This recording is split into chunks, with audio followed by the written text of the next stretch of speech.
I got sucked into Jumanji. I had fun with Hobbs and Shaw. I was the Scorpion King and the Tooth Fairy, and in the all-time classic Walking Tall. Well, you all love Black Adam. Never forget your Jungle Cruise. I was in Hercules and the Fast series. I'm pretty sure I was in G.I. Joe too. Me and my best friend Ryan Reynolds helped Moana with their boat. I was the Hasselhoff in Baywatch, but I didn't really get the joke. Turns out I'm a jabroni, and my career's in a free fall. Nothing I do is working. I wonder where it all went wrong. The Rock, The Rock, The Rock is in a hard place. The Rock, The Rock, a diminishing fan. The Rock, The Rock, The Rock is in a hard place. The Rock, The Rock, Dwayne Johnson has a sad face.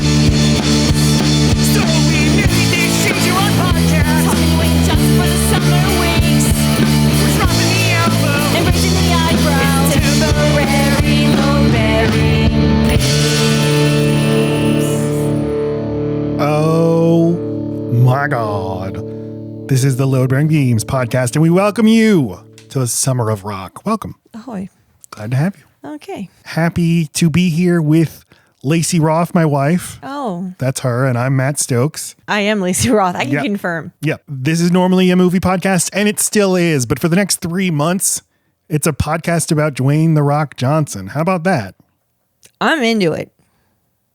I am so into it. Yeah, you seem like you we are. are one movie in, so this is going to be just like the Summer of Spielberg, where the longer we go, the more informed I will be, and I feel like I had more interesting things to say as the series went on. But much like the beginning of right now, Yeah. I've got this movie under my belt and Fast and the Furious that I can't remember. So Yeah, There sounds we go. about right. I'm But why? informed. Why The Rock? Why Dwayne Johnson? you have a fascination with him, and people like him, or just people who are very specific about their image, and for better or for worse, will not do roles outside of what they think they are and want to be portrayed as. And also have ambitions to like movie stardom. That's just the start. He's a mogul-minded man. Yeah, I'm going to be a mogul and also maybe a politician and also maybe it's like they said about Hillary Clinton. Like Hillary Clinton cultists were like, the presidency's too small for Hillary. It's like almost like The Rock like looked at movie stardom and he's like, that's not enough. But in that maniacal focus on, this is why I'm fascinated by it. The maniacal focus on achieving movie stardom is what keeps him from achieving movie stardom. Right. He thinks there's a formula. Even though, by all accounts, by all metrics, he's been a very successful movie star, certainly one of the most famous people in the world, somebody with pretty high approval rating. But I don't know how long ago I started to notice that he stopped being interesting in movies, literally stopped being an interesting actor, and the movies started suffering. And I feel like people have totally come around now. Yeah. Especially, I think Black Adam was in 2022, the one where people finally noticed. Plus, he did everything he said about that movie was like, I took personal charge of this movie, and from here on out, superhero movies are going to change. And people really resented that. And then that movie flopped, and no one liked it, and no one liked him. Just a very inflated ego. One just thinks the things he touches, they'll be good because of it. And the reason he as a person is interesting to talk about besides that is he has this whole other career as a wrestler. Right. And I've often said on the show, wrestling explains America. America is wrestling. America's a long con. America is a carnival game. and wrestling, that's what wrestling is. And you can never forget that The Rock not only is a wrestler, but is from an extended wrestling family. This movie felt like, while watching it, felt like, what if we take a persona from the ring and just made a movie out of it? So many wrestling, I think he even dropped an elbow. He certainly dropped from the rafters a couple times. He does the people's eyebrow, and I think he's very good in this movie, but there are a lot of, and very good physically, but he also moves like a wrestler. Yeah, and I can't he's lumbering. stop seeing the way he is moving and posing like a wrestler. Yeah. And it works for the character, but just because I've seen him wrestle a billion matches, Right. I just keep thinking, yeah, that's what you do in the ring. Yes, but then it's also hard to know, like, but he's had such a large body, it's not going to be as limber as a Keanu Reeves or a Tom Cruise. Or, I mean, it's awesome that he's doing his own shit. I would like to know where that line is, though. there's certainly got to be a stuntman for him at some point, right? I'm sure at some point. Yeah, Yeah. I didn't look into the movie took that enough for to figure granted. that out.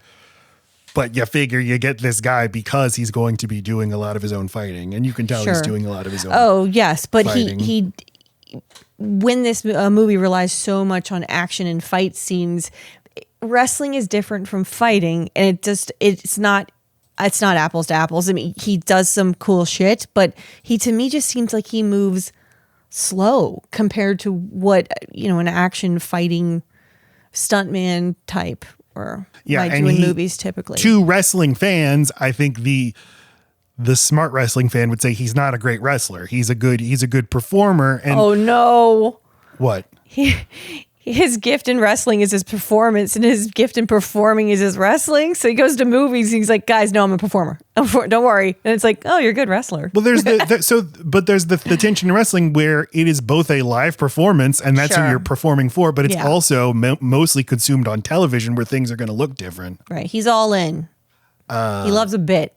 And so maybe you move in a way to appeal to the people in the crowds, but on television it's going to look slow and lumbering.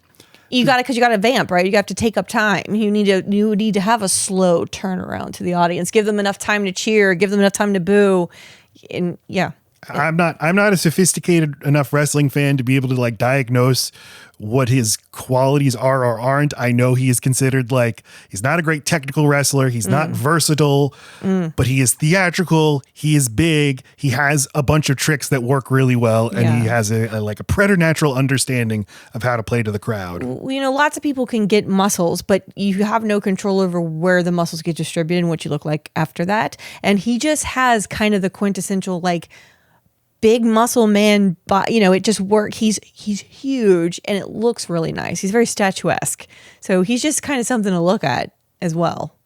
And you got to put armbands on those shits. You got to. I don't know if we're going to find a movie where he doesn't wrap those biceps. And so much smaller here than we are used to seeing him now. He's huge. I think he seems huge in this movie, but maybe just compared to everybody else, except for Vin Rames. Michael Clark. I've done it. I've done every it time. I've done it again. Oh, I'm so sorry to black people. Jesus Christ. It's okay. Thanks. I'll speak for them. Oh. There's okay. Every time. The thing is, we're going to be spending the whole summer with The Rock, so we have a lot of time where we can diagnose, really dissect all the facets of his personality and his story. I didn't mean to get ahead of us. And I'm going to I'm saying like I was a little overwhelmed preparing for this. Like, how much of the story do we want to tell? How much wrestling do we want to talk? It's hard to know how much of that to tackle right here. I like the idea of you taking it in chapters. Like this whole thing's a book, and maybe we don't learn everything about the behind the scenes till the last chapter, and that's okay. But wrestling, understanding that wrestling is in his blood, and also understanding, okay, wrestling is scripted. The outcomes are predetermined, but that doesn't mean it doesn't mean things to the wrestlers themselves. Yeah. And what in wrestling lingo, when you lose to somebody else, the wrestler will say, I did the job. I did the job for you. And there's like an understanding. If you win, if I let you pin me, you owe me one in the future. Exactly. You owe it back to me, because you would, if you don't follow this, you would say, well, what does it matter? These are scripted, but it's like, I win. That makes me look better. And that potentially gives me more money earning opportunities in the future. It is a gentleman's understanding that there is a fairness to this, and without it, no one would accept being the fall guy. And there's a code to it and a lingo to it, and seen through that lens, his very calculated way of looking at his career maybe makes a little bit more sense. Where he just wants the W. Like if I get to write my own way, if I get to say I want to get all the best scripted shit for me, I'm only the go you guy. Looking at his recent output, he was so good for a while at playing bad guys, or at least unsavory, like anti-heroes. Yeah. But he decided at a certain point, I'm not doing that anymore. I'm only playing like really clean cut, really likable, quote unquote, guys, wholesome family men. Just so boring.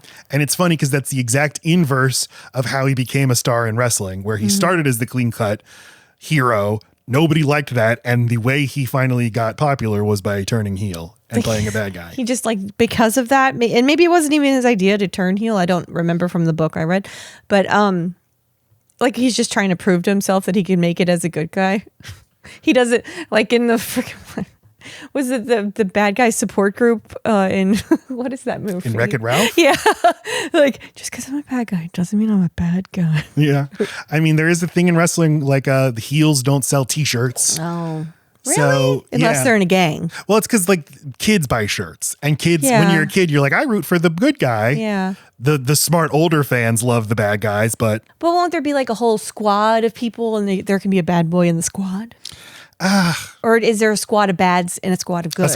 that's how it works. Yeah. That's too much. And then sometimes the line is blurred, and that's where things get interesting. Oh, and then alliances change. Okay. What are we doing? Okay, so this is the Summer No of Rock. idea. Going to cover 9 movies of The Rock, going in chronological order, starting with his first movie here, The Scorpion King.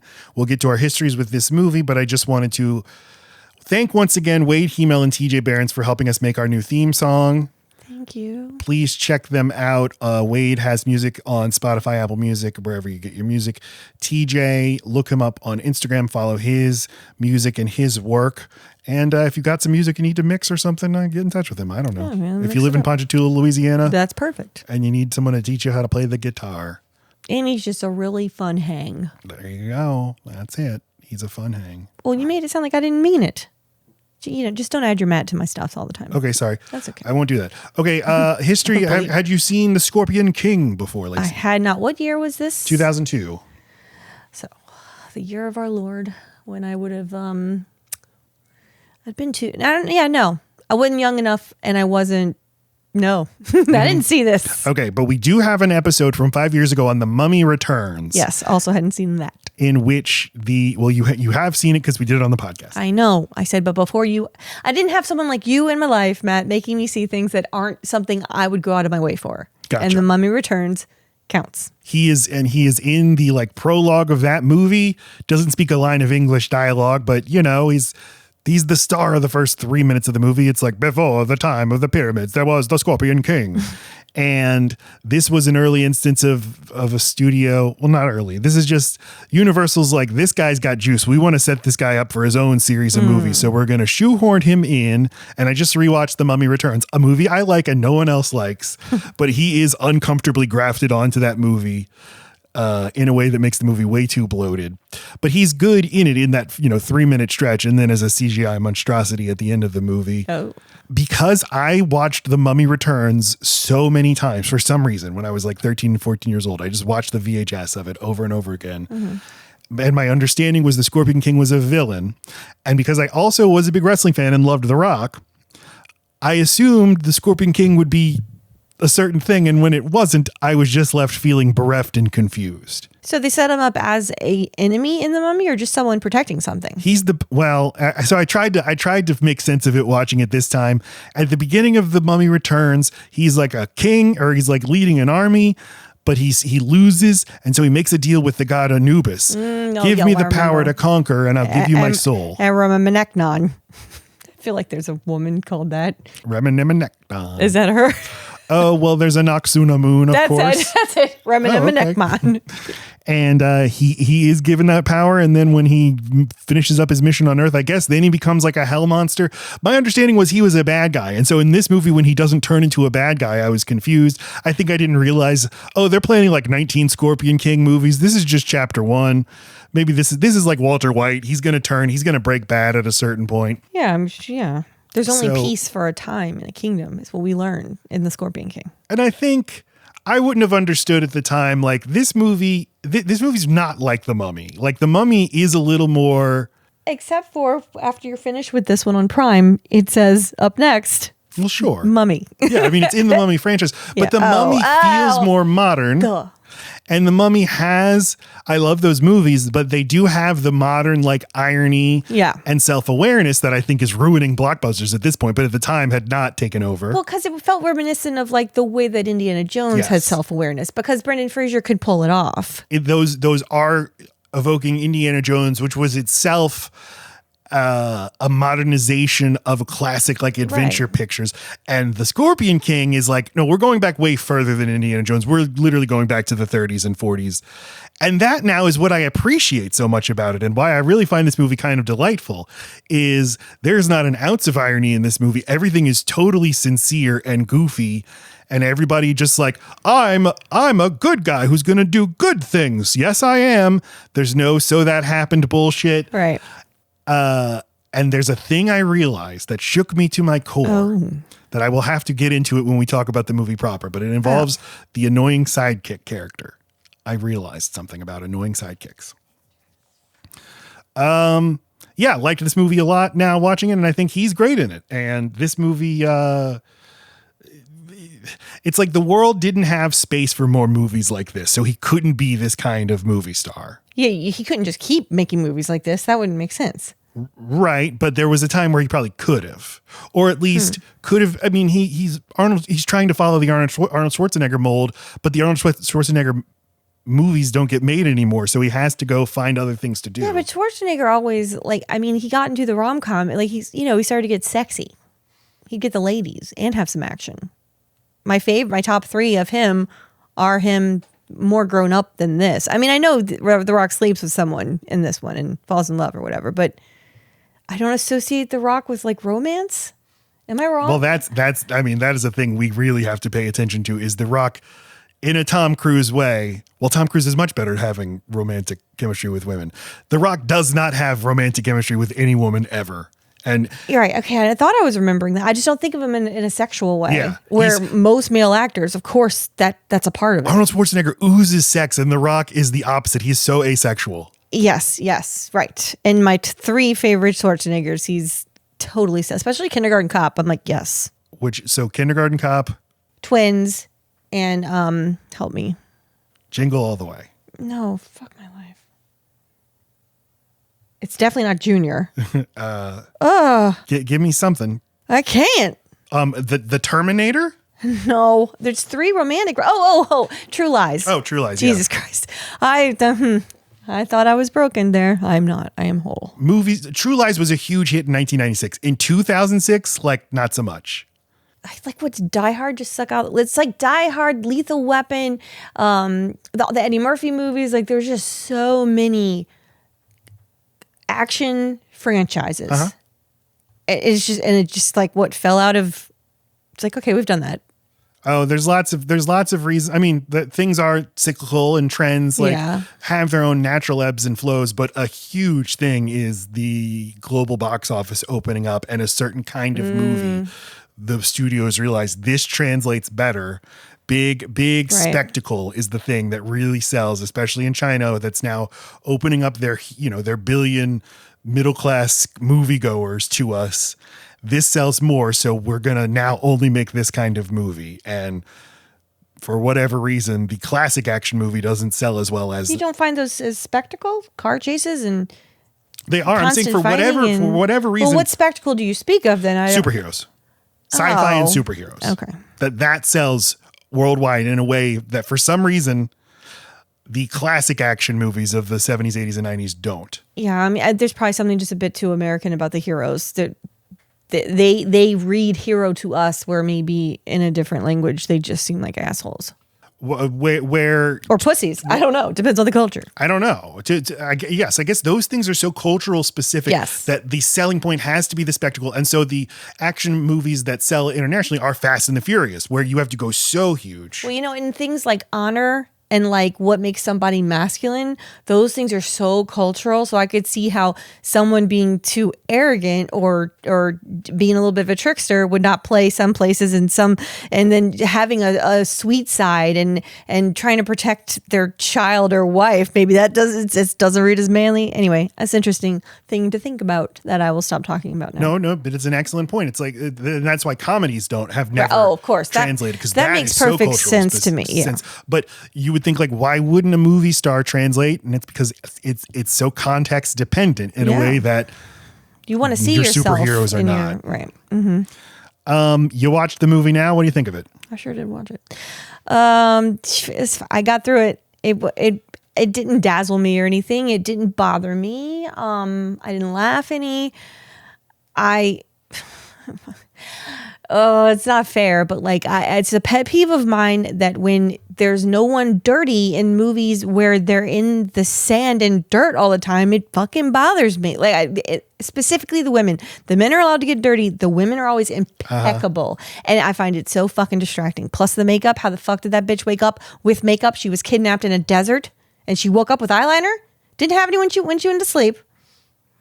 I don't know. I always want them to give the women a little bit more clothes, and so I can focus on what their acting is doing. Yeah, that is annoying that you're saying that. It is annoying. Because that's not what this movie is.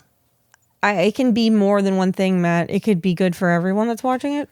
I liked him. There were a couple of things that stood out as like him like really leaning into the silliness of wrestling, but that really I felt translated into the movie in an unexpected way.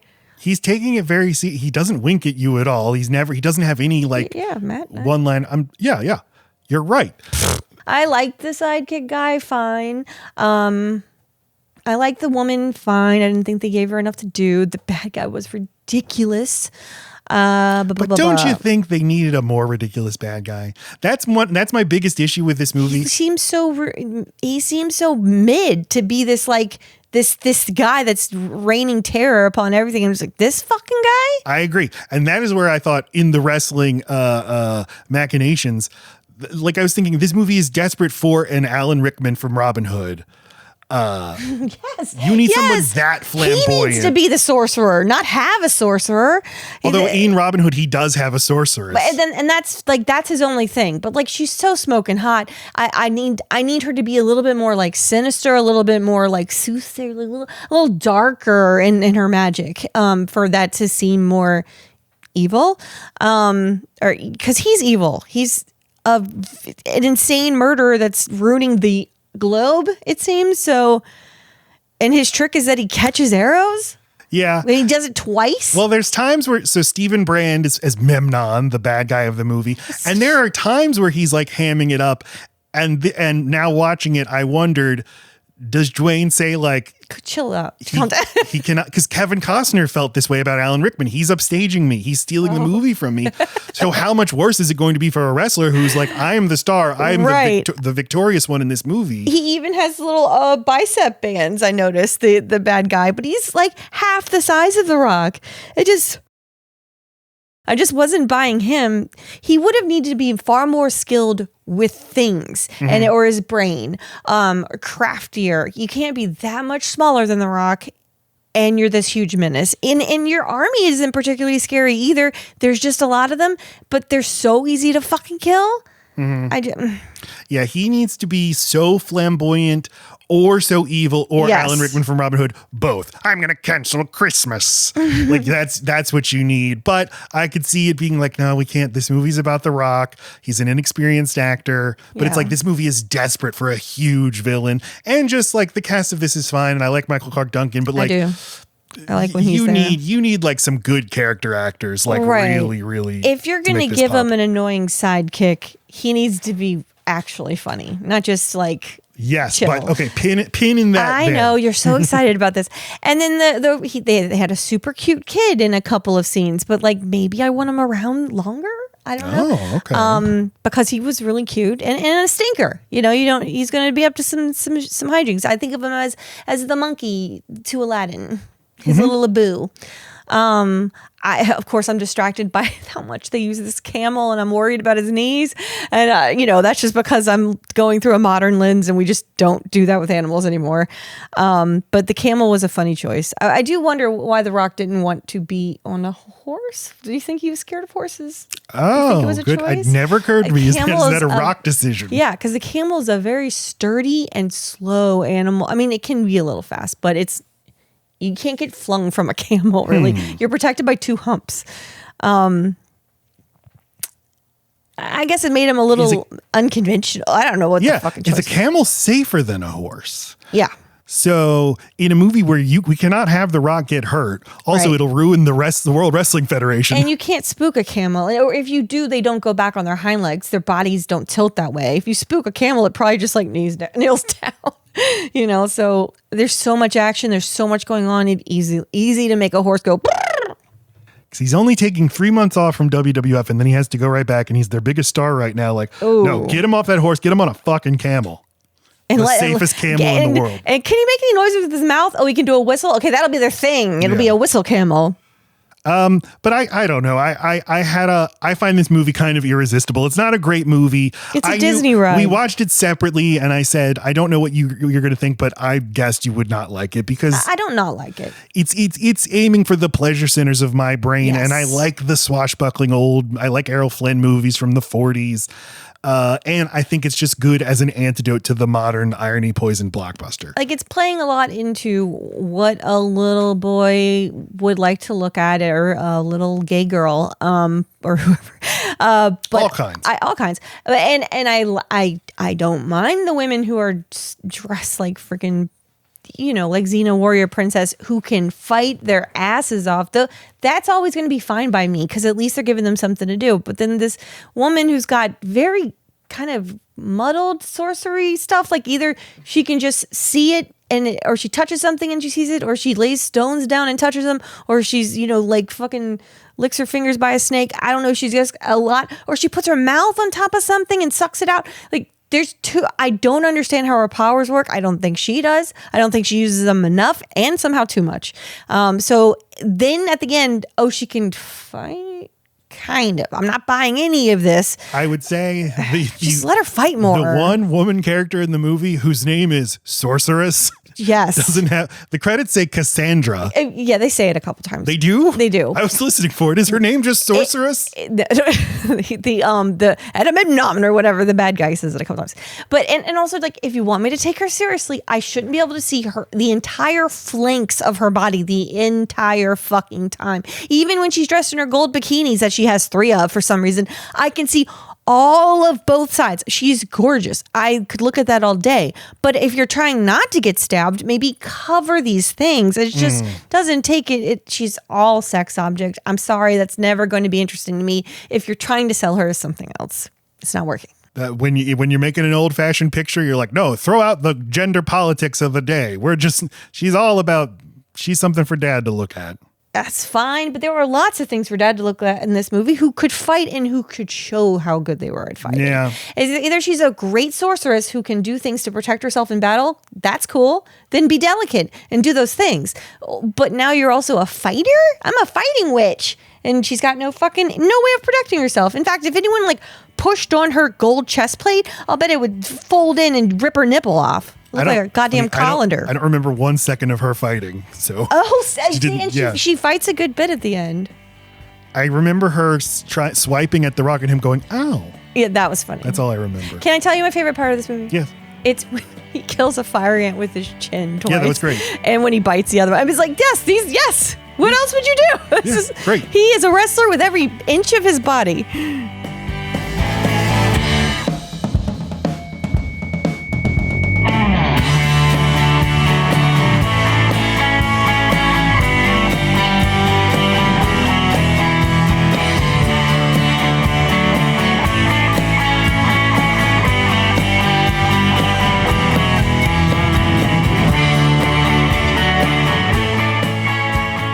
All right, let's talk about the history of all of this, okay? I thought we did. Okay.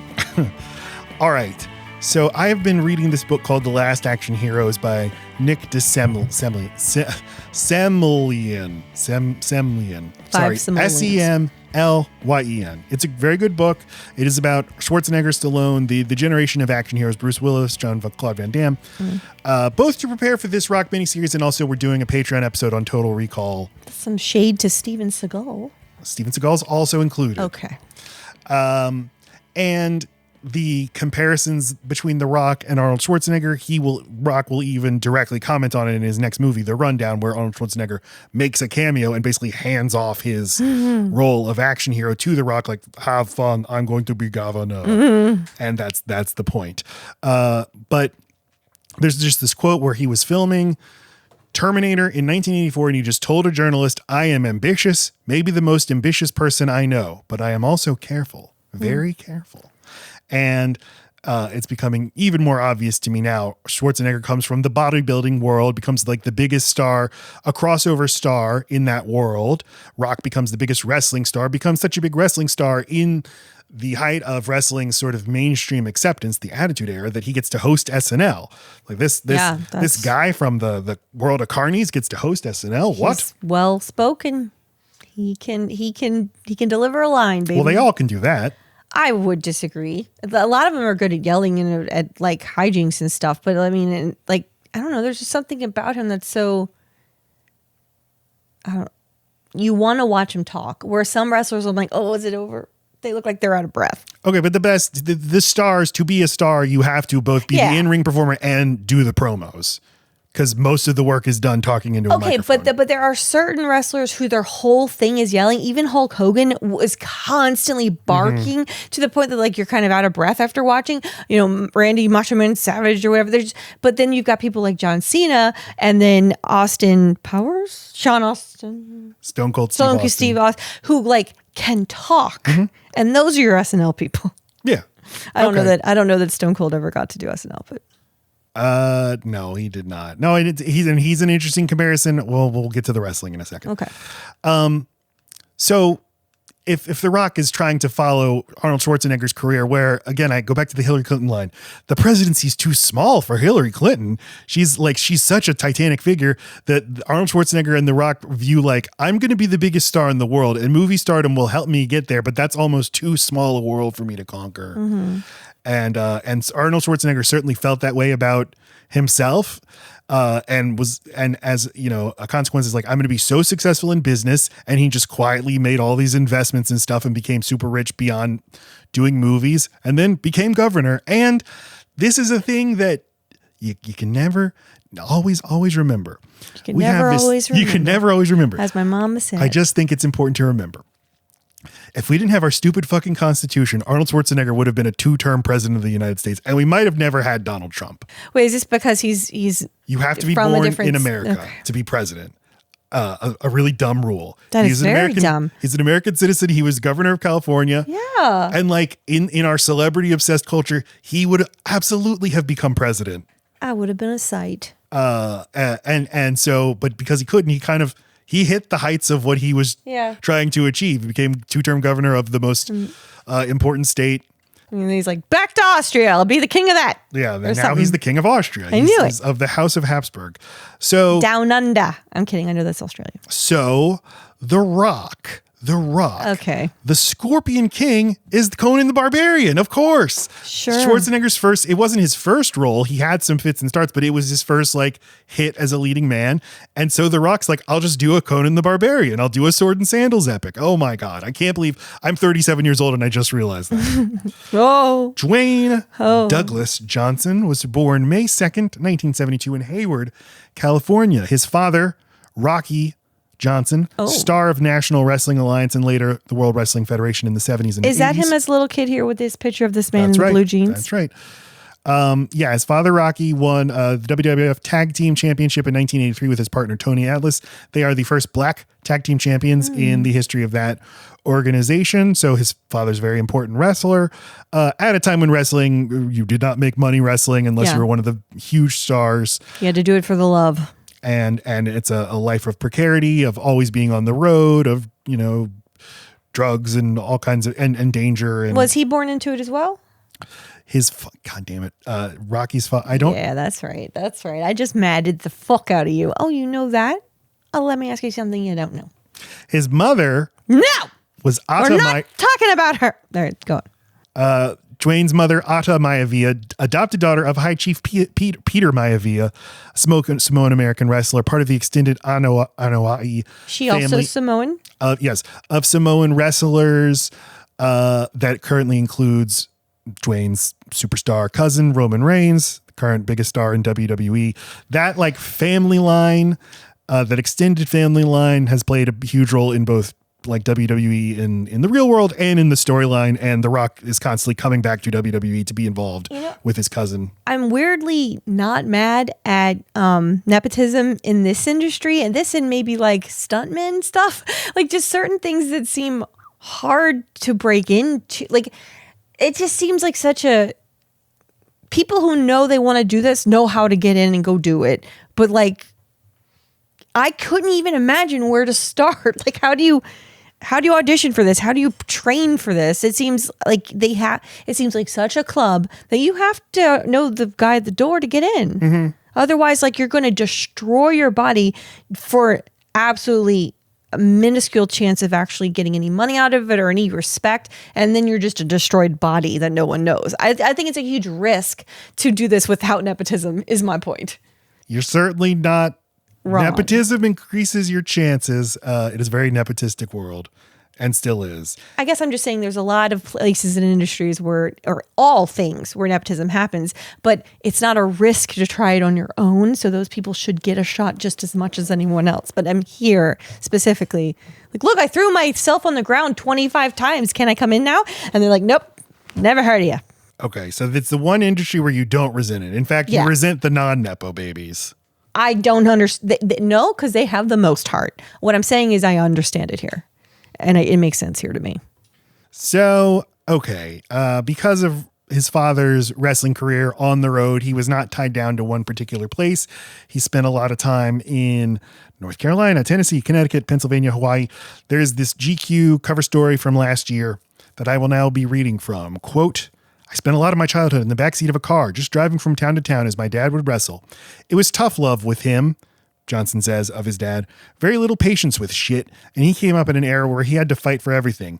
Black pro wrestler at that time in the 60s and 70s, mainly throughout the South. So, you know, you can imagine not only in the South, but then pro wrestling. And at that time, that pro wrestling crowd was not what it is today. Today, it's very diverse. Back then, pro wrestling was super white. So very little patience. End quote. So he had a very difficult relationship with his dad. And though he grew up around the business, his ambition was to be a football star. Played football in high school, got a full scholarship to play football at the University of Miami, where he played 4 years as a defensive tackle, but exclusively as a backup on an absolutely loaded Miami team that won the national championship in 1991. He was a backup to NFL Hall of Famers Warren Sapp and Ray Lewis. And so his career was not necessarily working out. And the furthest he got to go was he went to the Calgary Stampeders of the CFL and was on their practice squad for 2 months before getting cut. So as a backup, he's like, I guess I'll go into the family business. Yeah. It looks like he comes into it from his mom's side, leans into that side, right? Based on the picture you're looking at. Yeah, because he looks like he's wearing some sort of traditional. Yes. So his dad gets him hooked up with Pat Patterson, the WWF trainer, secures a developmental contract with WWF, and he trains working house shows for WWF. That means non-televised shows. And then he goes to work for Jerry Lawler's Memphis USWA Federation before getting the call up, getting a WWF contract, and he made his official debut later in 1996 under the ring name Rocky Maivia, combining his dad and his mother's side. And WWF immediately gave him a huge push. This really raw new talent. They're positioning him. He's big. He's a big guy you need to pay attention to. He's adorable too. And his has gimmick, a sweet face. Well, his gimmick is they're calling him the Blue Chipper. He's the first ever third generation wrestler. Oh. And if you watch his first match, you can hear the announcers just gushing about this guy's wrestling royalty. Wow, look at him out there. And the garb they give him, is supposed to suggest like, oh, island exotic guy. Yeah. Moana just got her period. Moana just got her. Video packages promoted him like in the lead up to his in-ring appearance. So they're really shoving him down the fans' throats. And the gimmick is he's just a clean-cut all-American hero. Wearing that. In just a few months into his career, he wins the Intercontinental Championship. At the time, that was WWF's way of saying like, this is this level is like you're in 6 months, you're going to be in the main event. You're in the partner track. Yeah, there you go. Yes. But at this point, the fans start turning on him. They find him very uninteresting, very boring, and they start chanting "Die, Rocky, die" at him. Oh. And Rocky sucks. And because of his character, all he can do is like smile and wave and accept it. I don't. I just got my period. Now, funnily enough, the successor to The Rock, John Cena, well, that was basically 15 years of his career of being presented as the great face of the company, the good guy that kids love, and the older fans in the crowd just repeatedly chant, "Cena sucks, Cena sucks." Okay, so he was just a person who was okay with it. Or dealt with it better. Had to deal with it, yes. And the company was determined he's not turning heel. Because he's so popular with kids and makes us so much money selling merchandise. And then he eventually embraced it. And then the fans learned to love him too, so they would start chanting "Cena sucks" like as a token of affection for him. But if you'll watch John Cena entrances, you will hear the crowd go, "Let's go Cena, Cena sucks." Oh, Let's go. cute. So it's just a thing that they do. Yeah. That's cute. It is. So he then suffered a legitimate injury and took several months off while his character was retooled. And if you're a big wrestling fan, I'm sorry if I'm getting anything wrong, trying to just put this in like a capsule version, digestible to everybody. Okay, more details from that GQ article. This about Rock's dad. Quote, "By the time I was 13, my parents were already on the fritz, and everything came to me to try to solve and figure out." And then the author says 13 is also the age that his father, Rocky, was first forced to leave home. Dwayne Johnson has told the story before. Rocky, his dad, then just a boy confronting his mother's drunken boyfriend at the time, only to have his mother choose the boyfriend over the son. Once I got older and I understood, and then I really began to understand that my dad loved me with the capacity that he did. He was thrown out of the house at 13, as you know. When you're thrown out at 13, your mom picks her boyfriend over you. That's a hard place to come back from, and that will inform how you love people and what you care for in life and how you care about people. So it was really fucked up. That really damaged my dad. His limited capacity to love is what raised me. Yeah. And so then the interviewer asked, "How do you think he felt about your success, given that you went into his business?" And Dwayne says, "I don't think he liked it." No, but that's okay. It's okay because contextually he was kicked out at 13. That informed how he loved. That informed his empathy, his capacity, all these things. I didn't realize that until much later. End quote. Very well put. That is his complex relationship with his dad. Yeah. Have they ever been in the ring together? His dad was a part, would like, they would cut to his dad in the crowd at the beginning of the Rocky Maivia character, and then they de-emphasized that. But he would make appearances and got inducted into the Hall of Fame and stuff. Okay, in 1997, Rocky Maivia turned heel. Turn heel is when you become a bad guy. A baby face is the good guy. The heel is the bad guy. Rocky Maivia turns heel, starts cutting promos, telling the fans they suck. Die, Rocky, die. No, you die. You people fucking suck. And he is incredible as at cutting heel promos. And this is how he gets over. Get over is wrestling parlance for get positive attention. Because if you're okay, it doesn't mean switch from heel to baby to heel. It just means get over. It's because you can be a heel and the crowd can boo you. Yeah. But they might be booing you because they think you suck and they're not interested in you. Yeah, got it. Or they can boo you because. But you understand why get over sounds like you're switching over to a different. That's what I'm saying. Yeah. Then wrestling has all these fucking terms you have to learn. Yeah, but I know them because of that book. I know everything you're talking about. Yeah. I know you know. I'm explaining. No, I know. And that's why I haven't interrupted or said I know, because I'm being really chill and understanding about the audience. There's a bad guy getting booed by the crowd can be getting booed because he's doing his job successfully or because the crowd thinks he's boring. Get off the stage. Yeah. And The Rock was finally getting the good kind of heat. He was getting over as a popular bad guy. He joined the heel stable, the Nation of Domination, Black Power stable. And this is where he says, "I reject my given name, like my white American name of Rocky Maivia. I am now The Rock," and started only referring to himself in the third person. And over the next year, he became one of the most popular bad guys. This is when I started becoming a wrestling fan. And I was just like, oh, he's a bad guy. I don't like him. But even I could feel like, but I like him. I want him to like me. And you can watch shows from the time where he teases that he's going to turn into a babyface, and the crowd is so fucking ready for it. They're so ready to be on his side. Aww. And then this amazing thing happens where he does turn face for like a week. And then at the end of one of their climactic shows, he betrays the fans and embraces Vince McMahon. The worst thing he could possibly do. The boss man. And it's just delicious. So this 1998, 1999, this is like WWF's height of popularity, the Attitude Era. And the biggest wrestler in the business at the time is Stone Cold Steve Austin, the number one guy in the company at that time. But he, in 2000, or was it 99? He suffers a very serious injury and basically takes a year off. And this opens up the space for Rock to become the face of the company. All those 316 shirts. Yes. Wasted. So, well, he did come back. He didn't die. No, the shirts had to be burned. He is becoming, as I said, he hosted SNL. It's clear that wrestling may not be long for him. He has bigger ambitions.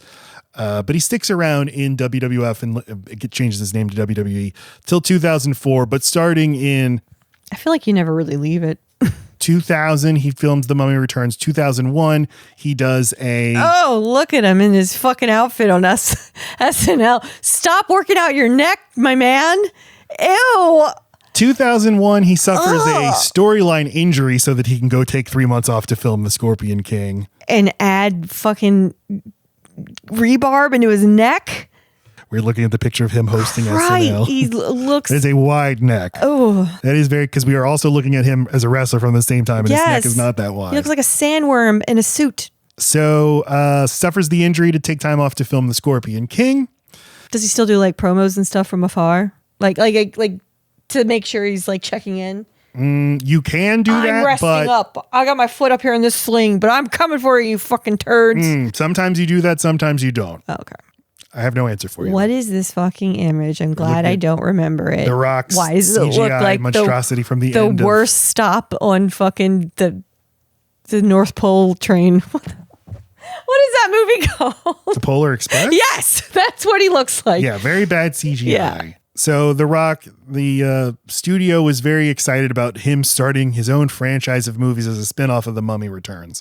This whole thing with extended cinematic universes, it's not new. Studios have been doing it a long time. Mm-hmm. And Universal was trying to do it with The Mummy and The Scorpion King, and they even had this movie called Van Helsing that would start its own universe of monster movies. The Scorpion King, produced on a budget of $60 million, kind of modest. Actually, the director is Chuck Russell, a very solid director. He made Nightmare on Elm Street 3, which a lot of people think is the best in the series. He made a great horror movie from the 80s, the remake of The Blob. He made The Mask with Jim Carrey. He made a very solid late Arnold Schwarzenegger movie called Eraser. And then this. And this movie, it made $180 million worldwide. Not quite the international blockbuster that they were looking for, but it was like a solid start for The Rock, and his performance was praised. Roger Ebert wrote in his review, quote, "The Rock has the authority to play the role and the fortitude to keep a straight face.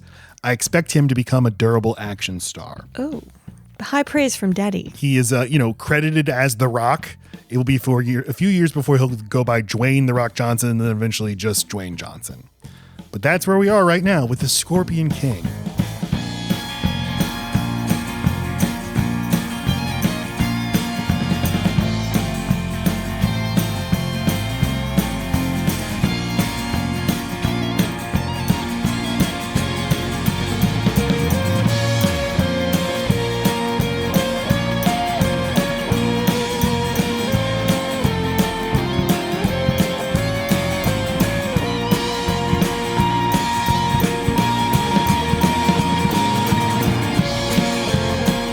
All right, so like how Robin Hood, Prince of Thieves opens in Jerusalem, Right? this movie opens in Japan? Snowy Mountain? Where is this? They lean too heavy on it's China magic. Like, okay, you're not allowed to have China dust and an Asian woman. But that is gunpowder. That is what like gunpowder was. Oh, is that what that is? Because Yeah. they're like, they just need salt. I'm like, wait, there's spice? Are we doing fucking Dune? Well, okay, so this movie, its version of history is like it all exists at the same time. It's yes. Because wherever the fuck we are now in the snowy mountains of Tibet or whatever, there's just a bunch of like barbarian Viking guys. They're just up. And if you want sand, you go down. Go down. Yes. There's They're on the snow floor. exactly. Yes. All dogs are boys. All cats are girls. All snow is up. All sand Dogs is down. go to heaven, cats go to hell. So these Viking guys are just standing around and they're like, we have killed Babylonians, Mesopotamians, Assyrians, Sumerians. Those are all the same thing. Well, they're not, I mean, whatever. And we have never Fred, killed an Carl. Akkadian. We killed Robert. We killed Edna. But they have the chance. They have an Akkadian man Yay. tied up to a cross. Which there's no stakes in it at all for us because we don't know Acadians are badasses yet. But fine. I get what you're trying to say. But on the roof, a man lugging a big boulder. And then he just drops into the hut. And I think an excellent like hero shot of Yeah. the Rock revealing himself. And everybody there is silent and like, oh, and he just goes, boo. And they all run terrified and shit themselves. And he just Half of them. just does like a single-handedly taking on everyone. And I think a really well done fight sequence. And this just got me very excited watching the movie yesterday because the new metal's playing on the soundtrack. Jesus. And I just realized like, okay, yes, just take me there. This is Edward G. Robinson in Soylent Green. Just put me on the bed, give me the fatal injection, and I just slip off into the infinity watching this. Yes. And so The Rock saves to do when you're in hospice now. the prisoner, and he's like, you're lucky we have the same mom. And then just smash cut, the Scorpion King. Scorpion King is near. All right, so an unspecified narrator is like, the year was -3 million. This is before the pyramids. Then why was there a pyramid? I saw something pointy. So this movie's like collapsing like 4,000 years of history into one time. Yeah. This would be pre-dynastic Egypt, before when Egypt was just a collection of petty kingdoms and tribes. No aqueducts even. No, nothing. Although, well, they do have like a sewer system. It looked pretty advanced. Yeah, to me. but the ducks are later. They got the dirty poop, but where's the clean water? The most feared warlord of them all is Memnon. Memnon. Because he's got so many flags. Look at his flags. His scarves. He's a man of scarves. He leads a fearsome horde. They've come from the east. Oh no, the east. Not the Orient. And they've pillaged and conquered. And by the law of the horde, the greatest warrior is automatically their king. So that's why The Rock becomes the king. Because when they're like, you're our king, I was like, wait, what? He is? But the horde is the world? The horde is just whoever survives? The world is a horde. He becomes the king of the bad guys at the end. That's why it's weird. Well, I just thought maybe he brought enough good guys with him. They're like, Yeah, this looks like a good place. He's going to change the system from the inside. He is Hillary Clinton. But here, the thing is, the reason he's so good, well, he can catch arrows and that's impressive, but really he has at his side a sorcerer. The predictions of a sorcerer who can predict the outcome of every battle. And I like that for 9 minutes of the movie, they're like, the sorcerer. And it's supposed to be a big shock. The sorcerer is a girl. Oh, And then she's like, why is the narrator not telling you a sorceress? okay. Just saying, if he's narrator and knows everything, even he's like, the sorcerer, who's definitely a man, was on his side. Well, the narrator's not a sorcerer, so we didn't So know. there is this multi-ethnic gathering, the last of the free tribes. They're under threat from Memnon. So everybody gets together. We're going to get together. We're going to talk about this. Lots of big statues, things. And we got the son of the chief or whatever is played by Peter Fasinelli. Like the least surprising turn ever. He's so menacing. He's so over the top asshole. He's so easily. He's just mean to everybody. I thought this was people being nice to each other right here. This is a nice camp. Every tribe needs a mean guy, and that's what I'm going to be. Peter Fasinelli, Edward Cullen's father. Ow! I knew he looked familiar. Is the little shit. And we meet Balthazar, Michael Clark Duncan, and Peter Fasinelli's being a little bitch to him. He's like, shut up, you. Don't tell me what to do. And Michael Clark Duncan's just like, oh, get down on your knees. Anyway, here's what we're going to do. All right. We hired some Akkadians. You know the Akkadians, how they're all dead except these three. We got them, and they're the greatest assassins in the world. And they will go and kill not Memnon, but his sorcerer. And so The Rock is, he's like, I'm here. I'm one of the assassins. And as long as one of us breathes, the sorcerer will die. Kind of weird. They're hired to kill the sorcerer, not Memnon. That's interesting. Yeah, I didn't even notice that. Because all these are like words that aren't used all the time. So I'm just like, Acadia. There's all interchangeable for a while there. No, you're right. You hear the sorcerer, you're like, oh yeah, the bad guy. I just thought they were the emperor. Right, the emperor. The emperor. Got it. He meant emperor. Yeah. So they set off on this mission. Oh, the Rock's character is Matthias, which I don't think you find out for a while. No, they say it a bunch. They You say don't his find name all out the for a time. while. They say it a lot. I think you find it out when he meets the sorceress and he's like, you're a woman. And she's like, yeah. you've been set up, Matthias. You know my name. They set off on their mission. Matthias drives a camel. His brother's like, you're always on that camel. And he's like, yes, but my camel is smart. And what he's really saying is Dwayne "The Rock" Johnson is smart. I will not be falling off my horse like you fuckers. Exactly. They infiltrate the city. They do a bunch of badass shit. Matthias is like the greatest archer in the world, right? He shoots a zip line Except for down. he only has his bow for a second. And then he gets it back later. I remembered a lot more bow and arrow action in this movie. There's actually very little of it. Yeah. And this is where we meet the shitty sidekick. What is even his name? I don't even. So the actor is Grant Heslov. He's playing Arpid. Arpid. And now there's a name I did not hear. And he is being like, he's about to be tortured to death. And he says to The Rock, please save me. And The Rock's like, no. He's like, oh, damn it. I will reveal my sidekick thing in a second. But The Rock gets into the sorcerer's tent. He's like, here I am at the sorcerer's tent. Oh, his brother and the other guy got captured. He's like, well, I'm the only one left. I got to go complete the mission. Goes into the sorcerer's tent. The sorcerer turns around and it's a hot lady. Not a hot lady. And she says, you've been betrayed, Matthias. You know my name and why you're here. Then all the bad guys attack and they kill his brother in front of him. But the sorceress, she goes up to Memnon and she's like, I have foreseen that you will not kill this man. He will not die by your hand. And Or any hand under your command. so he's like, okay, what can I do? How can I get around this? Bury him up to his head and then release fire ants. How's that him not killing him? See, I like that. I don't know. That feels like something from a 1940s movie. Is like, Yeah. You'd be like, oh yes, very smart of him to get around that technicality, even though it's not. It's still Even though hand is metaphor here, but yeah, fine. I didn't. Yeah. I didn't hit him. He and the annoying guy in Arpid are both buried together. All right, so Arpid is annoying and not funny, and I don't like him in this movie. However, I realized something. So the annoying sidekick character who is comic relief is like a trope as old as movies themselves, right? Yeah. Recently, my complaints about blockbuster movies being irony poisoned and being so quippy, I think have seen the sidekick going away. Now, the annoying sidekick goes into everybody, including the main character. It just comes out and breaks the fourth wall. And in a movie like this, I can be like, that character's annoying. I will not pay attention to him. And I can actually ignore it. And when I remember the movie, I don't even remember that he's in it. But I can't ignore the hero. So if the hero is being annoying, I'm going to dislike the movie more.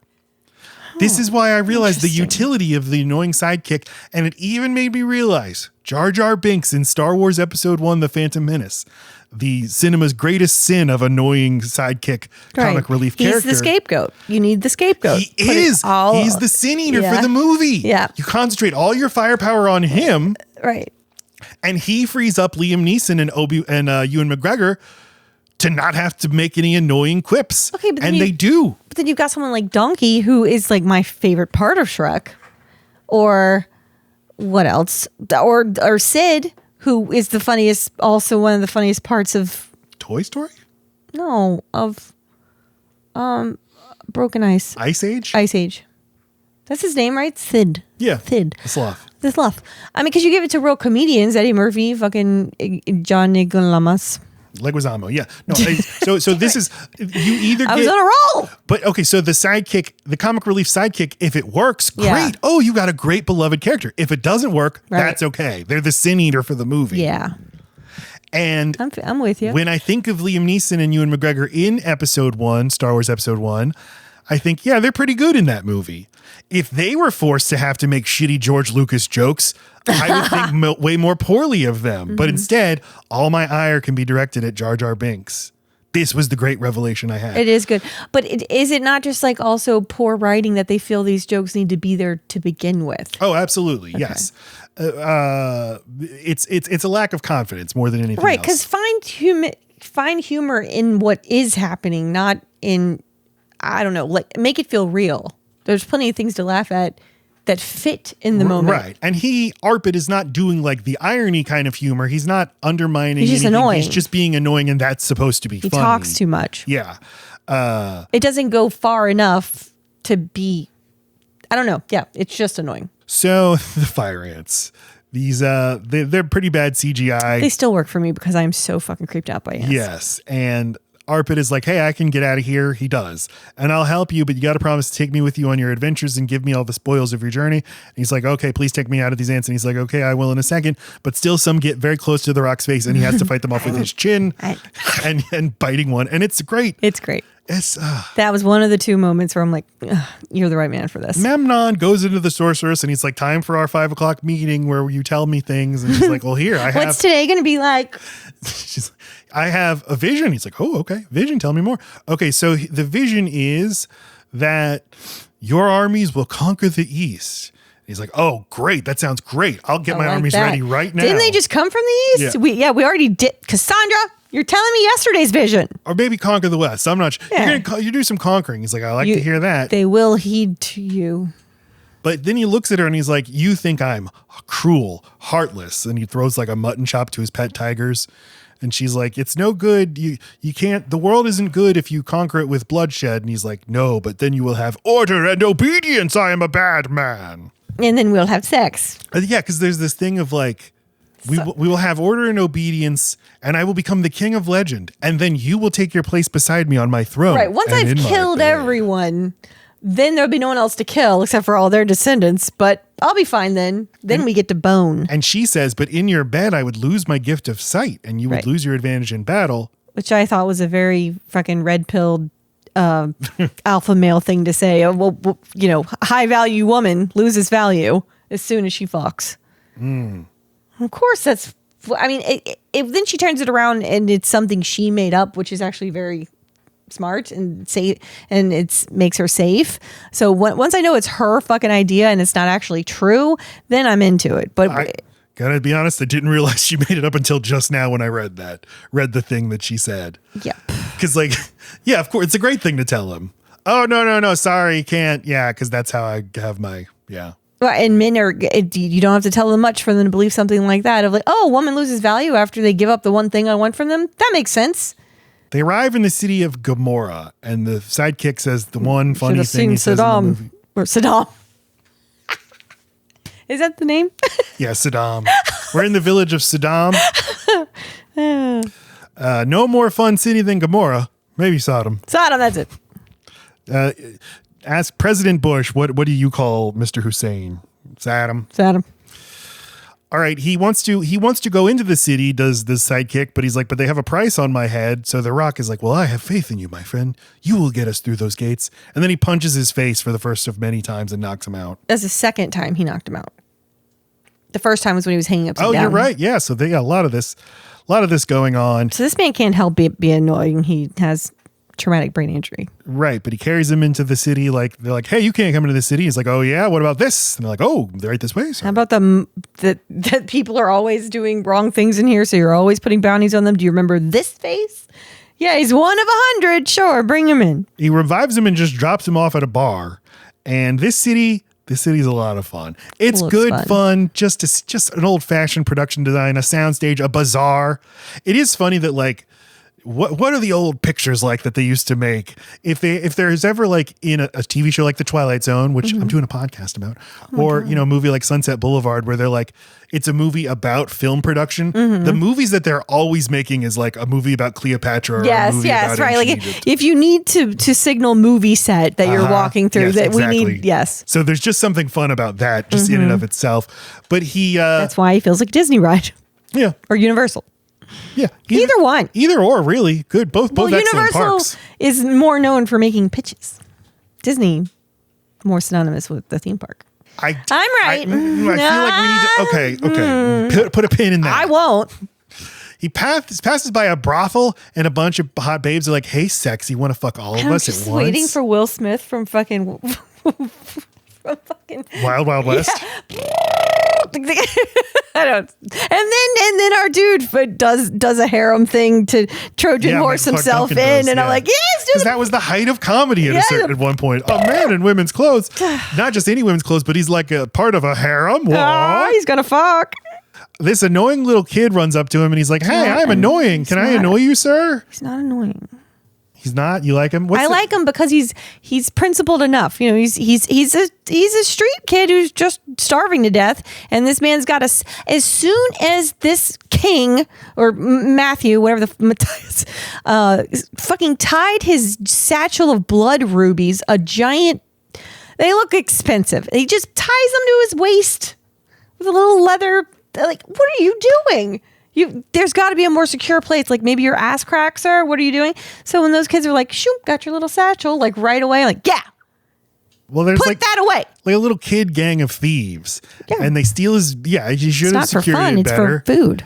And they run away, and this one, the main piece of shit kid, runs and hides in a barrel, and the Rock's very easily able to find him, and he gives it up. smiles up at him like, "Sorry." And that's why I think it's sweet. He's actually a good kid. He's I've been had. You're right. He has like a gentleman's rule. Like, well, you found me fair and square. Here's your thingy. Except for I took 2. And then he's like, this feels a little light. And I appreciate that he spit him out in his hand without any spit.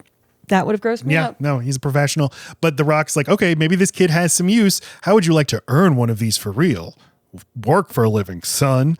But there is a really funny moment where they're sneaking into the palace and the Rock just picks the kid up and moves him back like a foot. Yes, that was another part that I liked. But no, I don't take it as him needing to work for a living. I take it as him like seeing that a kid is in a rough situation doing things that he shouldn't be doing for good reason, and let me pay you. You need this money, but do something for me so I'm not a chump for just handing it to you. I think if this movie were made in 2025, you'd have had like, we'd meet Matthias as a young, poor street urchin himself. Right. And now there's it's like we already got it. no, yeah, we don't need any of that shit. Yeah. You and your brothers were this little gang. Got it. Or they weren't. Who cares? Gives a shit. You can This see a movie kid is 90 minutes long. doing what he's got to do. You're hearing Godsmack at minute 83 and then 7 minutes of credits. This I'm movie not gets the in and one out. who's so far away. Is that Godsmack? When I feel the snake that- bite into my Is that body. it? Oh, yeah. I did it. I'm gobsmacked that I got it. This is the second time we've talked about Godsmack on the program. The first time was in our Child's Play episode I'm doing the best I ever did. where we have our riff about Go away. that song is about a man trying to assemble a baby crib. And yeah, Nakia, anything. That was my joke. I know it was your joke. You're And funny. I made a joke. There's another funny moment with the kid. The Rock is like, okay, get ready. I'll kill half. You kill the other half. And the kid looks at him and the Rock's like, all right, fine. I'll kill them all. Yeah. It's very funny. It is cute. Yes. That's why it's very Indiana Jones second one vibes when he's got the kid. I think that the kid, when you're pulling out that like fatherly instinct in a guy like this, it is like giving them a cat. It's really endearing when done, when the kid's not so precocious that I want to kill them, when I feel like the kid deserves to have someone believe in them and give them trust and stuff like that, then it's interesting. And that's why I was like, oh, I wish he'd been around a little longer. But The Rock is playing this just right. He's not playing annoyed. He's never even annoyed by his annoying sidekick. Right. He is always just kind of stoic, but not that serious, but he just everything he's doing in this movie is right. Like I was so impressed with this performance from The Rock. So The Rock's like, I know, we'll go and I'll kill them all. And the kid's like, hey, instead of that, how about you don't do that? And we just go into this room. And he's like, oh, okay. So they go into this room and Bernard Hill is in there working. He's like a warlock pyromancer guy that every emperor needs. Yes. He's just tinkering with potions and stuff. Well, it's like when really, really rich people have like the gift wrapping room. You know, you just have a everything room. This is where the science man lives. Did you want giant bathtub? I give you that room. He's like Professor Keenbean from Richie Rich, or he's like, or he's literally the wizard guy from fucking Sword in the Stone, right? Yeah, he's like Merlin, or he's like That's him. Lucius Fox from The Dark Knight, Morgan Freeman. You just got to have like a guy who you put aside. Just you, I'll pay you. I'll check back in 20 years and maybe you'll have figured out something. I'll make Maybe you you'll money. have invented a kite with a string on it. Yeah. With a key. And he's like, I'm developing my magic powder. It's a Chinese formula I obtained at great expense. And he's like, it will do great things. Or terrible things. Well, it depends on who. But it's like, so Bernard Hill, a great character actor. He just says this with the utmost sincerity, and it's like, yeah, this is right out of like a 1943 movie where a character would have just said that, and it's not supposed to be a joke. Just like, gunpowder might be great or bad. Well, and it's like Oppenheimer. You have to always be reckoning with the fact that you're inventing science and doing science for what someone will either take what you made and do what you did not intend, or take what you discovered and then discover on top of it. And it's really out of your.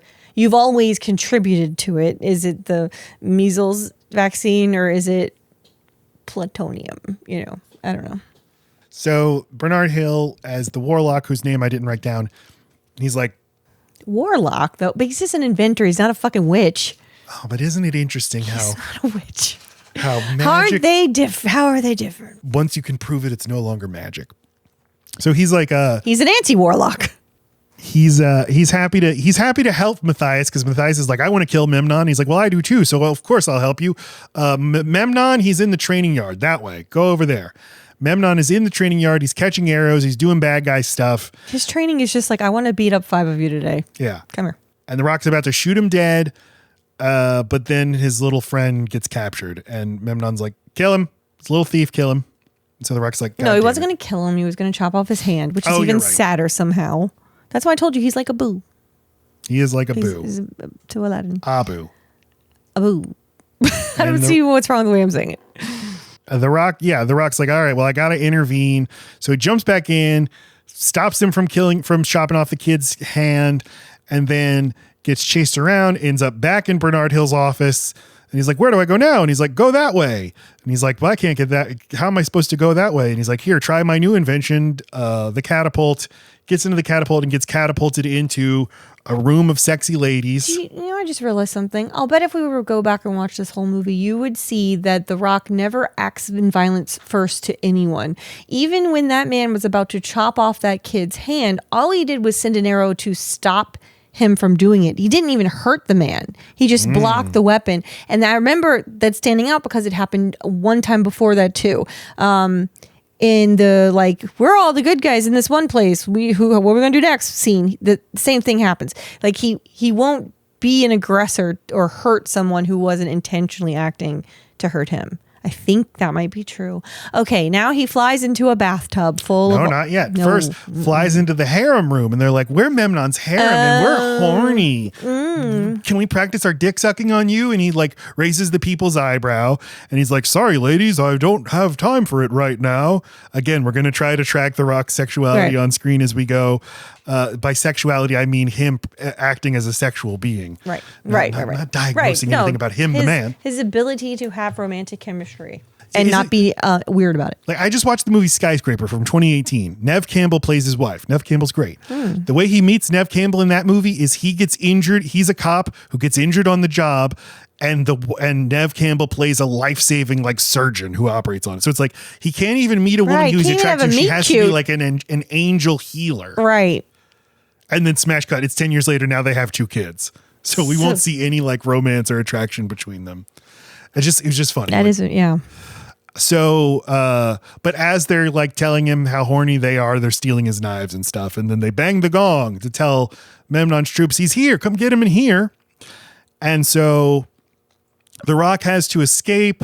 He escapes by getting behind the gong, just like Indiana Jones does in Temple of Doom. And then drops into a lower room where the sorceress is taking a bath, her wet hair strategically covering her nipples. I guess this is the first moment where you're like, oh, I guess she could fight because she gets up like this. But it just doesn't register because all I'm looking at is that fruit basket. And the next year she was in X-Men 2 playing Lady Deathstrike, and she has that big fight with Wolverine, so she can fight. You can tell she's doing her own stuff. Like, it's just, they just give her so little of it to do. So The Rock like jumps in the tub with her and he's like, down the drain we go. And they go down the drain. How did he know that's how drainage works? Also, how are you not always in trouble in that bathtub, ma'am? What if you take out the giant plug on accident? I don't even think they take out the giant plug. I know, they're just like, ugh, we just want the hole right now. Like, and you end up in the fucking sewer. You were dirty, you were clean, and you're dirty. And then we cut to a kid standing by a wishing fountain, and he throws a coin in, and then this naked lady emerges out of it. Because He's like, every 8-year-old wants a naked lady. and he's like, "Gods be praised." Oh, that's just good fun. Let's there. pray. Let's pray, God. So they're out of the city. Now we have our central trio of good guys. We have Matthias. We got Sorceress, and we got Armpit. Armpit. Yep. And Armpit is like, "Where are we going?" And the Rock's like, "The Valley of the Dead." And he says, "Nobody goes to the Valley of the Dead. That's why they call it the Valley of the Dead." Ba-dum-bum. Dead people go there. Meanwhile, Memnon is like, "Damn that Scorpion King. Here, I'm soaking some arrows in scorpion blood. Go kill him with these, please." He'll hate this. I like this. There's this thing happening in the background where Peter Fasinelli's like, "Sir, Mr. Memnon, your army, they heard a rumor that the sorceress isn't in town anymore." Right. And it's like the only reason anybody actually follows him is not because he Right. can catch arrows good, but because he has a sorceress. Exactly. So our heroes arrive at the Valley of the Dead. Matthias is like, "I'm home." And I guess this is where Akkadians come from, even though Valley of the Dead. the city of Akkad is in Mesopotamia. They not all have Egypt. the same secret, which is make something look really unappealing or don't tell anyone where it is. That's how you keep a nice place. What happens next? Well, Now the time for a sandstorm. yeah, which the Rock can see because he's so like in tune with the desert, No, and he has like a 'cause- telescope. No. Oh, like he can feel the storm a coming. Yes, that's true. But he's got a fancy gimp mask where he can see in the storm because he's from these parts. He's from the downstairs. Upstairs, snow. They're city folk. They don't know. He downstairs. And so he charges at the troops, and the troops are like, "It's just him by himself. What is he doing?" But he's timed it perfectly. He knows the storm will be at my back in 3 seconds, and then it is. And he put the gimp mask on, so it's not going to bother his eyes. So he's able to beat a lot of them, and then pulls them into a fucking cave, and then fucking fights them, and then Then he's out of the cave. then he's out, and then fighting in the fucking sand. But they got the scorpion arrow went in They there. poke him with a scorpion arrow. Yeah, and then he comes back no. up from the cave. Yeah. So now he goes back to his friends, and he's like, "I think something's wrong with me." And this is a child's movie. I'm just like, look at this. Yeah, that's good. Okay. Look at what? Cassandra's entire bare side from tit to ankle, the only way she could administer her magic to help cure him is to straddle him in the dick area, bend over and look like she's about to kiss him, but just aura him. He's PG-13. You know, this is for I don't know. We used to be allowed to have like a little bit of sensuality in movies. It's good. She mounted him. Yeah, that's good. Fine. So he's like, she says, "I'll have to mount him and get the scorpion venom or whatever out of him. But if he does live, the blood of the scorpion will always flow through his veins." And you think that's going to come back, and then it doesn't. No, I think the only reason it's in here is because they're like, "Oh, it's called the Scorpion King." Right. But like, I was like, well, it'd be cool if he had like just a little extra strength. He's already strong. He's already going at his max physically as the actor. What do we do? I thought maybe his eyes would light up red or something. Something to like summon scorpions. Can't you make scorpions come out? He controls the like, scorpions. Yeah, like maybe his little whistle doesn't just call camels anymore. It's also the scorpions. Or maybe turns him a little evil. Or You're just like he can just get one big like just one big. Maybe his arrows catch on fire. Maybe his arrows now forevermore have scorpion poison on them. Yeah. There's an idea. I have plenty of ideas. But truly, it is just like, oh, fuck. This movie's called The Scorpion King, and we forgot to like, okay, yeah. And I guess I'm the scorpion queen. Because she mounted him, she sucked some scorpion out, and then So the next day he wakes up, he's been cured, but she is like weakened. Has she lost her powers? He's like, "Why would you risk your life to save mine?" "Because you can save the people. The people are not my problem. Memnon is." that's the people's problem. Circular logic. So the Rock finds the warrior's falcon. Can you smell who the Rock is saving? It's you. You are the people. I imitate. That was spot on. Can you do a Rock impression? Is there a way? If you smell. No, you just sound like a preacher. All right, go on. Good question. The Rock. It's just not that impressionable. He's more it's facial. I see what's happening. Yeah, that's the only way. Face to face with greatness, and it's strange. You don't even know. There's so many Moana moments in this movie. Even him exiting a cave. Boat snack. He does grab a chicken. The Rock finds the warrior's falcon and he sends it back to Memnon with the pendant or whatever to show Memnon like, hey, I killed your guy. Memnon's not too happy about that. So our guys, Damn it, that was my best guy. our guys run into Bernard Hill. He's in the desert. He's like, great news. I made my shit work. It works now. I just need salt. I need a little bit of that spice. And it turns out it's all over this desert. Yeah, the salt. We're in the You salt, see the salt. salt desert. But then there's a funny joke where he's like, by the way, does anyone have any water? And he just looks like the most dehydrated. He literally looks like a piece of dehydrated meat, beef jerky right here. He is needing water. They run over. You know, he died last year, and I think he was snubbed by the Oscars. I think he was one of the, yeah. Well, I kind of have comfort in the fact that the fucking guy from the Candyman wasn't alone then. Oh, there were a lot, yeah. But this guy was he was the captain of the goddamn Titanic, you know? God, he went down with it. He was Theoden King in Lord of the Rings. Yeah. They go over and start drinking out of this oasis, and then they're captured. Oh, shit, we're captured. But, okay, it's not by Memnon's people. It's by Michael Clark Duncan. Balthazar. These are all the people, the free people of the world. They're in hiding from Memnon. And they're like, we can't let you live, The Rock, because you'll tell Memnon where we are. And he's like, no, I won't. It's like, wait, but The Rock was just in his place, the death of the whatever, where no one knows. So I'm sorry, is Balthazar's place where nobody knows about it inside of The Rock's place where nobody knows about it? I think so, yeah. Because that's the oasis inside of... And you know what the Just oasis share. is? It is a place in a desert. That's where we go gunting. Oh, that's true. There's a sanctuary for all who stand against Memnon. And then Michael Clark Duncan's like, I'm going to fucking fight you with The Rock. And they fight. It's a good little fight. Good little fight. But The Rock defeats him and then he gives a rousing speech. He's like, we all need to work together. But You're if my you won't brother. work with me, then I will stand alone against the Memnon. Stand alone. And this inspires them. They say, we shall follow you, Mr. Well, because Matthias. his problem with him in the beginning was that he wasn't trying to stand up for the people. He was doing it for a bunch of Ruby. He was taking the entire money away from that group of people who've come together to go do a job. He's a mercenary. Now he's doing it for the people. It's kind of a Han Solo or Rick Blaine arc. Yeah. Yeah, it's an arc. I stick my neck out for nobody. Kinda I stick my neck out for all. Just like his eyebrow. The people's arc. The sorceress. She looks so much better without her stupid makeup that they make her wear. She has a scary vision. Matthias, you will be defeated via arrow to the back and the people crushed. So are her visions... What? She's not supposed to touch children. She's a dirty perv. And so when she touches a child, she gets a bad vision. So that's, she's being punished. I'm just kidding. But that is what happened. That sounded reasonable to me. But I guess it's like she's seeing the future, but because The Rock does get shot with an arrow, but he doesn't die, but she just assumes he will die. No, she changes the future. It's if she stays in this camp. She feels a lot of guilt. She is the only reason why Agamemnon's going to be coming to this camp. So she was right to leave it, to take the danger with her. It would have been selfish for her not to. And if The Rock's only purpose is, oh, he will die by my hand. It's like, yeah, but everyone else here will die by theirs. And then you'll kill him. So what good is that? Agamemnon is from the Iliad.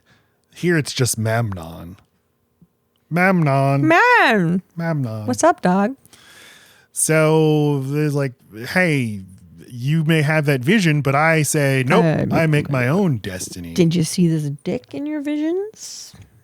Impressed. And they respectfully fuck off screen. They even have a fade to black. Yes. I was like, oh man, this is so PG-13 until she mounts him. And then again, this movie is obsessed with her flawless skin because in the wake up scene, it's just her from head to toe, only the side of her. Glorious side boob. This woman's body is wow. But she leaves him hanging. Well, yeah, she walks out. She knows what she has to do. A gold bikini calleth her. Memnon's troops are calls her.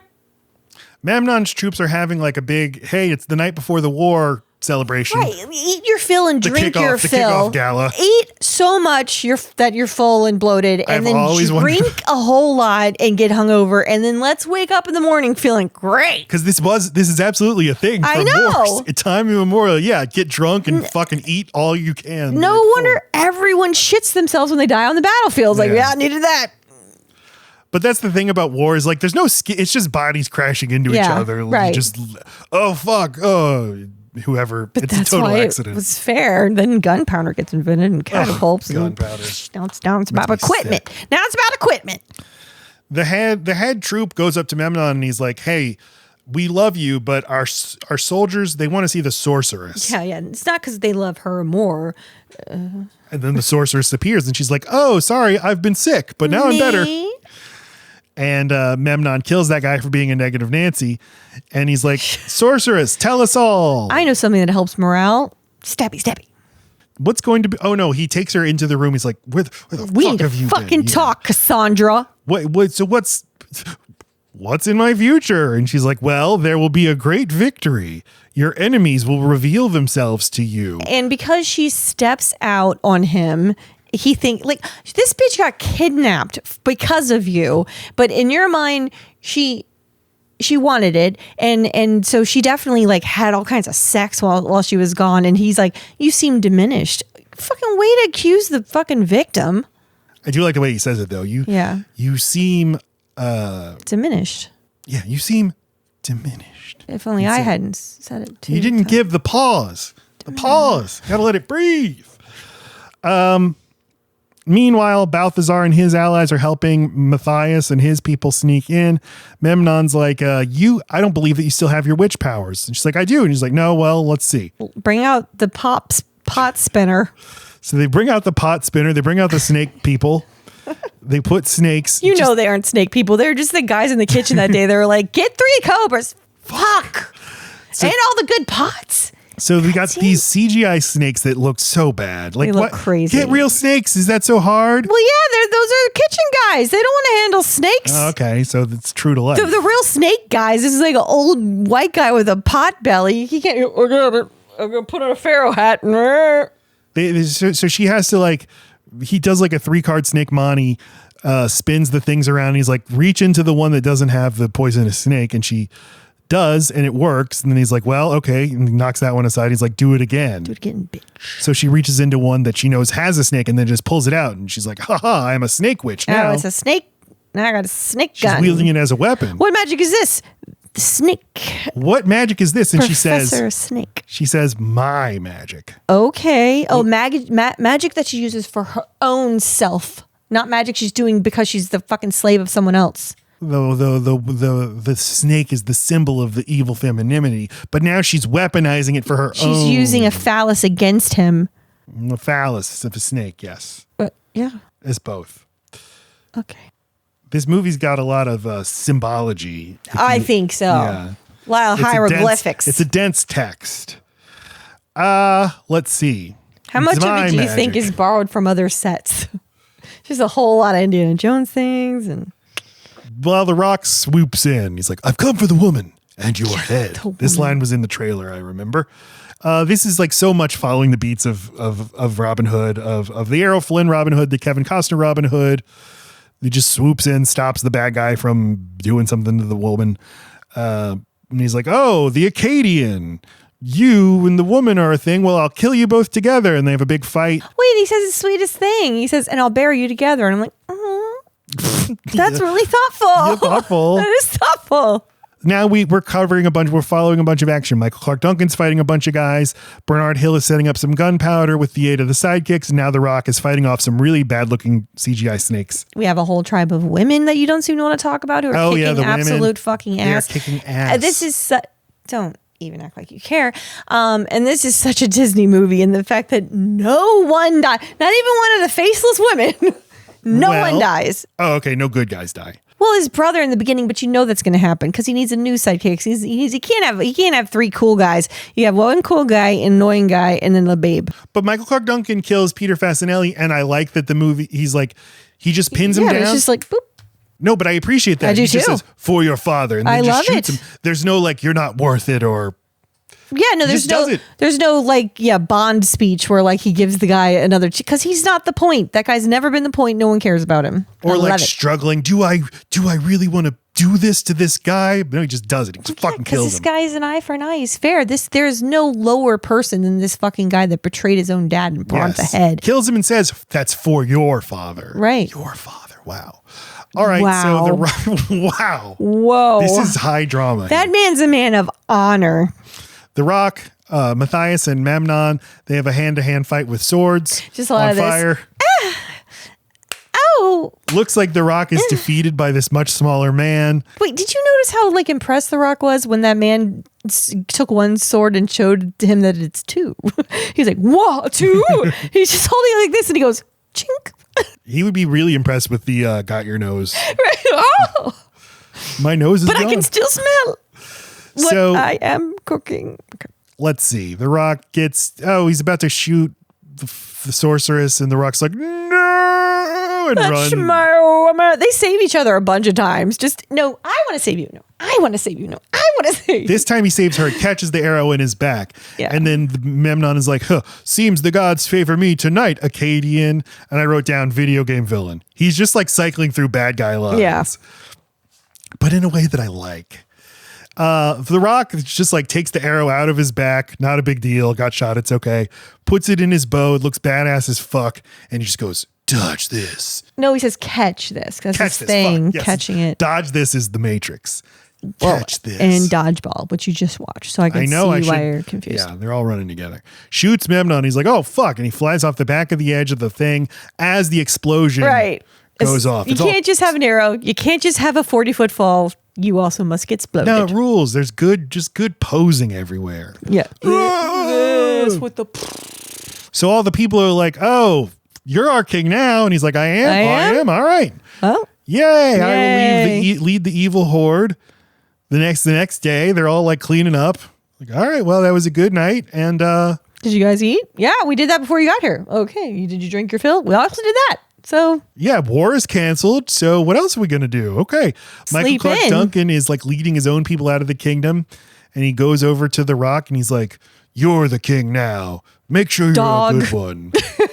you're the man now, dog. Don't forget where you came from. And then they shake hands. And then he says, don't you forget that you always have a place here. And then the other guy says, and always remember that there's a lot of goodbyes. There's a lot of well, all right. And one more thing. But no, that character is all about fairness. It's the only reason he didn't like The Rock in the beginning. And then once The Rock became selfless and doing things for the greater good. So it's just like, okay, well, this guy just went babyface and I'm digging him. Now he just was given a whole kingdom. And these guys used to be evil. So I think he rightly is giving him a warning of like, all right, it's all about what you do with it.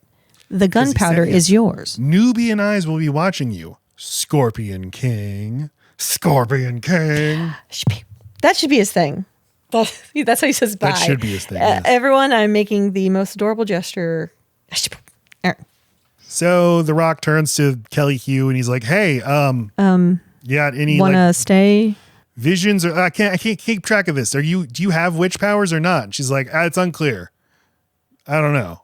Yes, I do. I lied. I always had my powers. Yes, it's not unclear. I see a time of great prosperity and peace." He says, "How long will it last?" "Well, nothing lasts forever, my king. But that is the story of all That is the kingdoms. destiny of all kingdoms." And he says, "Then we'll make our own destiny." No, you can't. It's going to go bad eventually. It's the destiny of all kingdoms.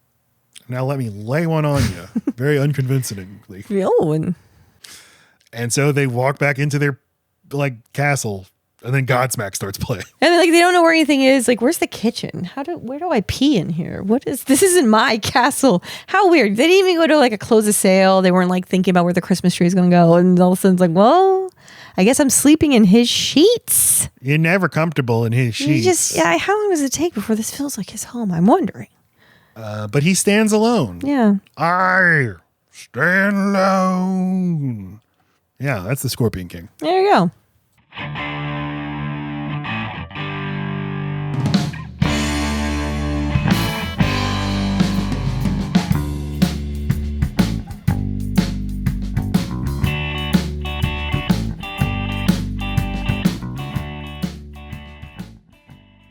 What do we think? I wonder what you think. I wonder what you think. What's your star rating, No, Matt? you go first. No. All right. I had a lot of fun with this movie. I was impressed with its ability to handle the very sincere tone to it would be easy to make this an Indiana Jones thing or to just make it in the vibes of The Mummy. And I appreciate that it went a different direction. It tries to be even more wholesome and earnest and tries to make it like a 1940s Errol Flynn movie. I thought at first it was like, this is like a Cecil B. DeMille picture, but no, it's like lower rent than that. It's an Errol Flynn movie, or it's even like a B picture, but this is a B picture. Spaghetti Western. Okay. And That's the middle floor. Western. the production values are good. I think Chuck Russell's a solid director and he does a solid job with this movie. The Good Rock, luck, Chuck. very good debut performance. Very impressive. He moves very well. He has obviously physical presence. And he does a great job of doing exactly what the movie requires of him. And so what prevents it from me thinking like this is just like an underrated, like absolute gem is I think the villain's kind of weak. I think the supporting cast is kind of Underdeveloped. And I know I said how great it is that it's an 84-minute movie, but actually It felt long. but it also feels like this movie doesn't have enough going on at all. And the fight sequences to me seem like filler at some point. Yeah, the fight sequences are good. There's nothing that nothing that wows, that like knocks you off your socks, but Right. all very like meat and potatoes. I feel like they didn't have enough confidence in him being able to like have any strong dialogue to carry any of the movie at any moment. So they just give him, just like with Hulk Hogan, like they just give him as little to say as possible. And first, and Stallone, no, Schwarzenegger. Yeah, They're just like, I mean, But as these people get a career, they get to speak more and more. but he was always a good talker. I mean, that's why he got to host SNL. But with someone who's this sincere, like, what are they going to say? Well, I mean, like Keanu Reeves doesn't talk in the John Wick movies. He does not. He speaks by not speaking. He just carries Yeah. himself with a seriousness and a stoicism and some gravitas, and he does all of that well. Yeah, I think it's the lack of a villain that pops, and maybe just give me a more interesting Stakes. story. Yeah. Give me just go a little beyond trying to make a throwback movie. But I think I'm going to give this 3.5 stars. I figured you'd do. Okay. Yeah. I found it perfectly watchable. I won't watch it again, probably. It's a 3 for me. I mean, I appreciate what it's trying to do. There's a certain kind of person I'd say, hey, you'd like that, watch it. But I'm not the target audience for this. So. All right. I like The Rock. I went into it liking The Rock. I'm leaving it at liking The Rock. It has not diminished my opinion of him. If this is what I know of The Rock is Moana, Jumanji, this, and maybe some other shit that I just can't remember right now. Yeah, So, you've seen a lot more than that, but yeah. But I mean, what's your name's MacGuffin with 3 words? Lacey's now seeing the poster for The Rundown. Tell me. And Sean William Scott. What you thinking MacGuffin with 3 words is clearly his name. Yeah, so next week is The Rundown, Yay. The Rock's follow-up. I think for a lot of people, this is the best The Rock ever got. This makes sense. They give him a funny sidekick, clearly, is what I'm about to endure. Yeah, and then we also got Rosario Dawson and Christopher Walken. Christopher Walken at the height of his... Walking that walk with that walk and talk. was like post Catch Me If You Can, like put him in a movie and have him say something weird. Yeah. Let him go. What kind of things turned into butter in this one is what I want to know. And that'll be next week. And I look forward to it. Haven't seen that movie since theaters. On the Patreon next week, we're going to be doing an episode. Me and Screen Time Coda and Neophyte Reviews are going to be talking Arnold Schwarzenegger's Total Recall from 1990. I don't remember it. Get it? I can't recall it. It's okay. Yeah, I get it. Patreon.com/loadbearingbeams. happening here? Please, Face to face. please tell a friend about this podcast. Tell them that you will like it, but maybe don't start with this episode because this episode sucks. What? Why does it suck? No, it's fine. I feel like we had good energy. It's like, yeah, it was an hour and a half long, but did it need to be? Yeah, kind of. It's like the Scorpion King. YouTube Load Bearing Beams Pod. I'm on Letterboxd at Matt Stokes 9. Lacey is on Letterboxd at Load Bearing Lacey, and my band Rural Route 9 does the music for Load Bearing Beams, including the Summer of Rock theme song, including our album The Joy of Averages, which you can find on Spotify, Apple Music, or wherever you get your music. And I do intend to put the Summer of Rock theme on Spotify as well. Yay. And that's that. And so there you have it. The end. Okay, well, I love you. Smell me later. Goodbye.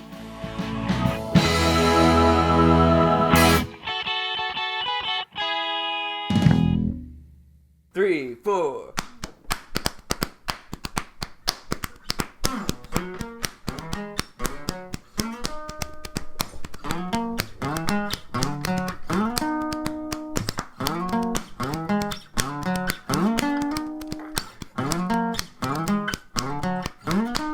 everybody. LeBaron Keems, LeBaron